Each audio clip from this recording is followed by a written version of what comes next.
ციხესიმაგრეებს საუკუნეების მანძილზე მტრების შემოტევებისაგან თავდაცვის მიზნით აგებდნენ, მაგრამ ციხესიმაგრეებმა დროთა-ჟამს გაუძლეს და დღესდღეობით ისტორიულ ძეგლებად შემოგვჩნდნენ. ჩვენი წელთაღრიცხვით მეოთხე საუკუნიდან დედა ციხე ნარიყალა თბილისის უძველესი ციხესიმაგრეა. არსებობს ვარაუდი, რომ აქ ძველი წელთაღრიცხვით მე-12 საუკუნეში დასახლებული ადგილი იყო. საუკუნეების მანძილზე დედა ციხე ნარიყალა მტრების მიერ მრავალჯერ განადგურდა. ციხესიმაგრე მრავალჯერ ააგეს თავიდან. დღეს შემორჩენილია ადრე ფეოდალური ნაგებობები. კერძოდ ჩრდილო-აღმოსავლეთის ნაწილში მდებარე კოშკები, რომელიც ვახტანგ გორგასლის ეპოქით თარიღდება. თბილისის დედაქალაქად გადაქცევის შემდეგ ნარიყალა არაერთხელ დაარბიეს. მე-5 საუკუნეში ნარიყალა დაუნგრევია სპარსელებს. ციხესიმაგრე მონღოლების მიერაც იქნა დარბეული. სწორედ მონღოლებმა შეარქვეს ნარინქალა, ანუ პატარა ციხე. ანტიკურ ხანაში ბებრის ციხეს ბელტა ერქვა, ოდესღაც ციხე მცხეთის კარს კეტავდა. ბებრის ციხე მდინარე არაგვის მარჯვენა სანაპიროზე მდებარეობს და კომპლექტურად არის აგებული. ის ორი ნაწილისგან შედგება. ციტადელი მას სამკუთხედის ფორმის, პატარა ეზო აკრავს.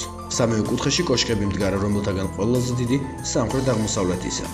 ის რამდენიმე სართულისგან შედგება და მას არა მარტო თავდაცვის, არამედ საცხოვრებლადაც იყენებდნენ. ჩრდილოეთის კოშკი იგივე ტიპისაა, მხოლოდ ზომით მომცრო. ორივე კოშკს აქვს საერთო. მათ გააჩნიათ 2-3 მეტრის სისქის კედელი და ღრმა ნიშები, რომელიც შვილდისხრის სასროლად იყო გაკეთებული. მესამე აღმოსავლეთის კოშკი, რომელიც დანგრეულია და მის ნაცვლად აგებული იყო საგუშაგო, ცილინდრის ფორმისაა. აწყურის ციხე ფეოდალური ხანის ციხესიმაგრეა, რომელიც მტკვრის მარჯვენა ნაპირზე, სოფელ აწყურში ბორჯომიდან 30 კილომეტრში მდებარეობს.